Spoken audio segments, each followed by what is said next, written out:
I'm just gonna do a quick replay game really quick. I thought I was recording this game and then I didn't record it.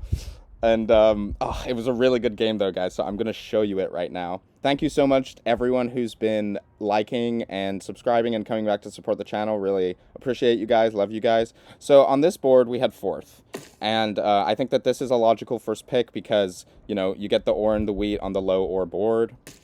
And then he takes this because it's got good outs for the sheep port, and it's 3 unique resources, so I think that makes sense too.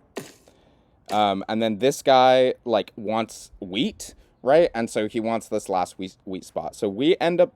I was thinking about taking, like, this and this, or this and this, but I just thought it was, like, too low production, guys, and I thought that there was a chance that this might be open, like if this guy takes this, trying to get to the sheep port, or just the 3-to-1, or if this guy takes this.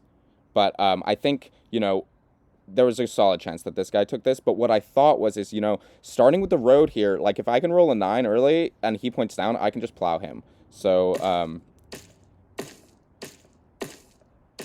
this all makes sense, right? I don't really know what blue was thinking here. I think as blue here, I would have just taken this and hoped to get the sheep port. And then yeah, like, first roll is a 9.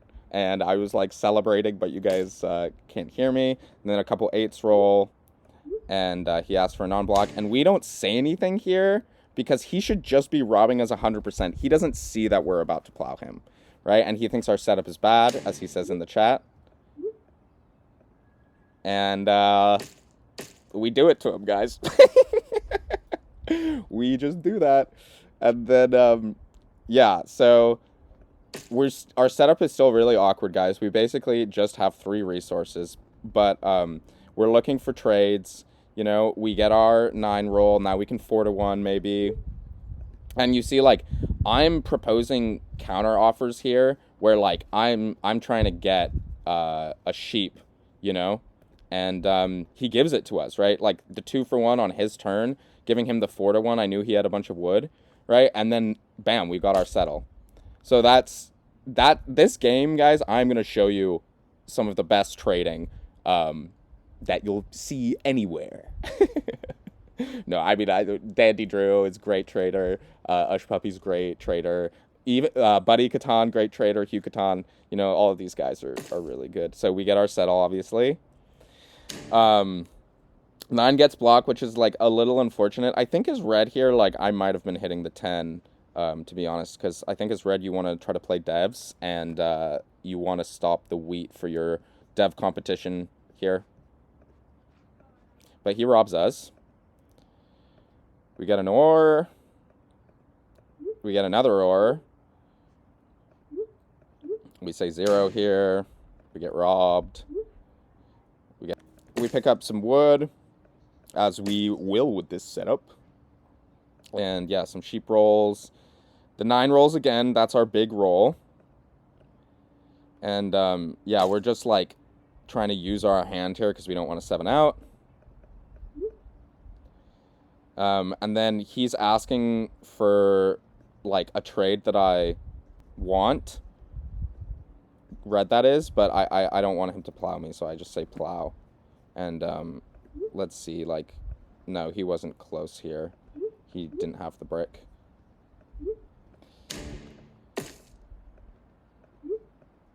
Okay. So no one has any. The 4 rolls, which is really good for red. It's also, it benefits all of us, but yeah. Orange gets a city. I still don't think that, like, at this point, like, I think black is still a little scarier than orange because orange doesn't have this wood port yet, and black's got ports in all 5 and a down dev. So yeah, at the very start of this game, guys, in the video I was saying, like, this could be a 4-city longest road game. The ore and the wheat is kind of low, but on this board, like, we might be able to trade for that stuff. Like, the rolls are kind of weird, right? Like, the sheep and the ore come together. We're all, like, waiting on the 10s, right? So if the 10s don't roll, the sheep and the ore are like worthless. You know what I mean? And that means we can bank a lot of ore, settle on this 10, and wait for the 10. And that's kind of like our plan, guys. And try to like city a bunch, maybe triple city, double settle road, maybe double city, triple settle road, you know? Those are our options here. And we have tons of settle spots. So we tried to get trades there, but no one who wants our cards. And then we're actually like not getting robbed here, which I was like kind of surprised we weren't. But maybe he was looking for a specific card. So yeah, here we roll into the city. Obviously, like everyone else has already got their cities down apart from blue. So we just take the city here. We're not worried about anything. We're not going to try to trade the city away for like a settle or something. And the 8s are rolling, and I'm getting really scared about red plowing us here. It just slows us down a lot. And we, with this amount of wood, guys, we desperately need this 3-1. We're desperate for it. Yeah, so I'm table talking here. I'm saying you're miles ahead. Usually, guys, I stay out of the chat, but dude, I've just been having a brutal game of losses. We keep getting like with our road setups, we keep getting to 9 and like popping VPs and just not getting them and yeah, so he's porting for ore here, which makes sense. And like really, I feel like blue should have tried to save for the city. They should have taken this. I think they really messed up with their placements here, and you'll see that they never really recover. Placements are so important, guys. I mean, I know sometimes you can win if you outplay, but outplacing is just wins you games so much more. And so it's really important, guys, like watch my videos and look at the setups that I take and listen to why I'm taking them, because I'm actually not as good at like trading or tracking as like a lot of these other top 100 players, but I'm really good at predicting how much of a resource there's going to be on a board and like what my setup's going to be able to do, what my roles are going to be able to do for me, and what other people's roles are going to be able to do for them. And that during placements, being able to have that foresight will win you a lot of games, and it'll make actually playing the game super easy. All right, so yeah, we're extorting here, and I do the right thing and rob red, and then there's just a bunch of 7s. We don't get, I don't think we get robbed at all. Yeah, 7 doesn't really help anyone, just like some sheep hits the board, and then we hit our 9, guys.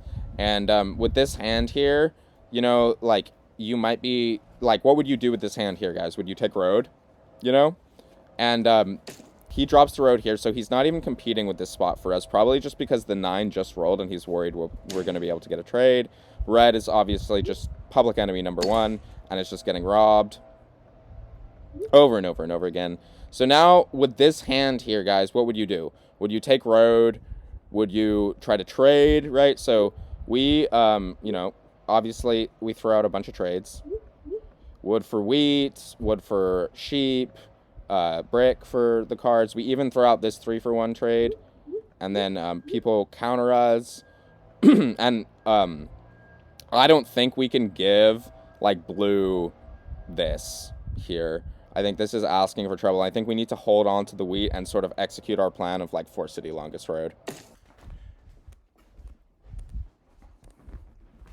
We're gonna give so many trades to blue and OJ here, guys, because they're behind, and like, yeah, he has these 2. I was saying here that I thought he had 2 non-knights because he's not playing his knights. But yeah, we just need to settle here, guys. So miraculously, like, I think red really messed this up here. I think red should have been blocking our 9 more. Like, I think we're basically, you can just say we're on 7 here. I think we're his main competition. Yeah, so OJ's not playing the knights, so I'm pretty sure that OJ has 2 non-knights here. And this is making me, guys, even more sure that I want to do my plan of 4 city longest road. Because, one, like, these 2 cities make our, or like this city in particular, like, makes our next city come a lot faster because we can just churn the wood, right? Once we get these two cities, we basically can like just city super quick, right? We have 10 pips of ore and 10 pips of wheat, and like it gives us an advantage because like we'll be able to city if we were all on 9, right? Like we'll be able to city before these guys. Um, yeah, and you'll see that that'll come into play later, right? So now he rolls a 7 and blocks the 9, red that is. But he's still not robbing us, you know? Like, and this is the thing about all of these players, guys, are playing devs, right? All of them. And we're the only one playing road.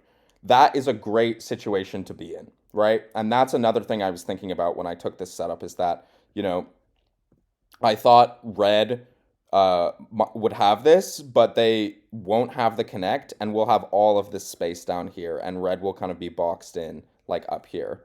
Do you know what I mean? If we can get here first, right? With a few 9s. So yeah, we roll some wood. They're trading here, blue and orange, which they should be because they're in last. And we offer some trades here that nobody wants. And there's a big 7 here. I was like celebrating this 7 when this 7 came in. I was like, yes! Yeah, that's a beautiful 7 here. But unfortunately, you know, red still manages to pop 2 devs with the Year of Plenty. So that's really scary. And now, like, red is just public enemy number 1. So, you know, despite the 10 being blocked, like, we're still doing good here. And imagine if the 10 wasn't blocked here, you know, but we can easily hit some wood rolls to city here. OJ uses this mono for 4 wheat. I think that this wheat mono is like pretty bad. I think OJ needed to like get on this and wait for like a nasty wood mono, and you'll see later like my hand is just stuck with wood. Yeah, so I'm extorting again for wheat because it gives me a city, and he says no, if you steal from me that's a throw, and he's right, and so I don't. They say you right, this is all I can do. Just this is like an instance where like you want to keep everyone hating red, right? And you want to like make OJ think like, oh, he's our little friend here. We're gonna trade with him, and we can because like he has the worst setup. Like he's probably not getting army. He cannot get road. You know, he doesn't even have his wood port yet. Like we need to be nice to him, and we roll a big 10.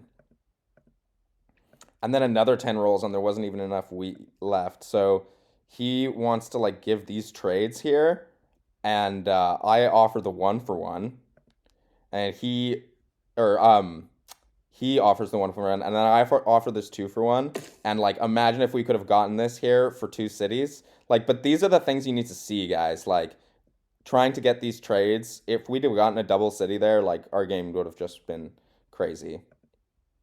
So we roll a 7, which is really sad, and I like, oh god, I was fuming at this point. But you know, we still have the city, we block red, we solo his 8 because we're scared of him. Like maybe trying to take road, or we just don't want him to like kind of like do anything like down here. And like he's already got army. Basically what we're hoping, guys, is that he just pops a million knights. Because we know that there's 1 knight out here, and this dev is fresh. So we're just hoping he pops a lot of knights, and he doesn't win too quickly with the deck. So nice 8 block. He buys 2 more devs. 4 gets blocked. And orange gets robbed. We get robbed by orange. 6 rolls. We don't have any cards. 10 gets blocked. He rolls a 4, which I was like, oh my god, I was sighing. But luckily, you know, we roll our 10. We roll a 10 again. There's so much wheat on this board. At this point, like, imagine if orange still had this mono now. Do you know what I mean? Like, it would have been so much better. And we get some insane trades here. So he wants to give this for wheat.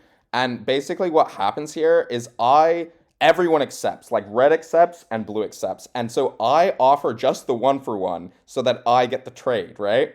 And then he offers it again, and red accepts, and blue accepts again. And so I offer the 1 for 1, and then I offer the 2 for 1. Because the 2 for 1 gives us the city, right? And he accepts. Like, we're giving him a really good trade, 2 for 1. when his 10 is blocked. And he accepts, and we get another city, guys. We slap it down. And now things are looking really good for us. Like, you can see, like, 9 into, like, 9, a couple 9s and a 10 gives us road and makes us really close with, like, a road settle. We can also just city again. And so at this point, I'm feeling really good, but I am terrified of what Red's devs here are. And in the video, I was actually saying, like, oh, he might be on 9. And he pops 2 more devs. Like, the fact that, like, Red really, I think, should have tried to city this instead of popping so much.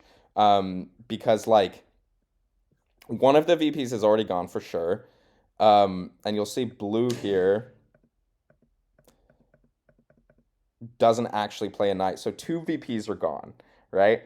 And I think as Red, like, you can just, like, settle, city, settle again. Like, you can just build your last points, and I don't think, like, he needs to go into the dev deck that much more. I think it's a mistake. And OJ buys a dev, buys another dev, plays a knight, hits Red. We roll a 7, and I was celebrating again. Honestly, guys, these 7s were huge for us this game. And we solo block Red. And we can't do anything here. So we get robbed by Red, which is, you know, what he should have been doing, like, a lot earlier. And we lose the wheat, which is really brutal. But we can still roll a 10 to get our 4th city. And then just, like, a 9 wins for us, guys. So at this point, he says, like, he doesn't have any VPs after he buys another dev, right? And I don't know if I believe him there. But, yeah, like, everyone keeps robbing Red because, like, he's bought these devs recently, so we don't know what they are. OJ uses a knight, and at this point, like, the dev deck is hot, guys. The dev deck is hot, and I decide here, I roll a 7, and I decide to go for the sheep from OJ. One, because, like, if he's lying, he probably just wins, right? So, yeah, so I decide to go for the sheep from OJ here because I know that the dev deck is super hot and I want to pop. And I pop and I get a VP.